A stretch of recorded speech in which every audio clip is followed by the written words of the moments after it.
Hey guys, मेरा भी नवीन आप देखे नवीन टेक्निकल जोन। तो गाइस आज हम बात करेंगे Xiaomi 13 Pro के बारे में। एंड गाइस आज का हमारा टॉपिक है how two of keyboard sound.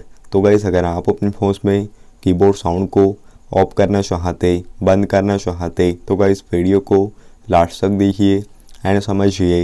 And अभी तक आपने हमारे चैनल को सब्सक्राइब नहीं किया है तो प्लीज़ सब्सक्राइब कर दीजिएगा। तो आप सेटिंग्स में जाइएगा एंड नीचे में आप एडिशनल सेटिंग्स पे क्लिक कर दीजिएगा। तो यहाँ पे आप लैंग्वेज एंड इनपुट पे क्लिक कर दीजिएगा। तो यहाँ पे आपको मैनेज कीबोर्ड पे क्लिक कर देना है। तो यहाँ पे आपको जीबोर्ड पे क्लिक कर देना है। तो यहाँ पे आपको सेकंड वाला ऑप्शन दिया जाता है प्रेफरेंसेस वाला, तो आप क्लिक कर दीजिएगा। तो यहाँ पे आपको नीचे में साउंड ऑन की प्रेस वाला ऑप्शन दिया जाता है। तो गाइस अगर आपके फ़ोन में यह ऑप्शन इनेबल होगा, ऑन होगा, तो इस स्टेप से आप इसे बंद कर दीजिएगा, ऑफ कर दीजिएगा। तो आपके फ़ोन में कीबोर्ड साउंड ऑफ हो जाएगा, बंद हो जाएगा। तो इस स्टेप से आप कीबोर्ड साउंड को ऑफ कर सकते। तो गाइस यह था आज का हमारा टॉपिक।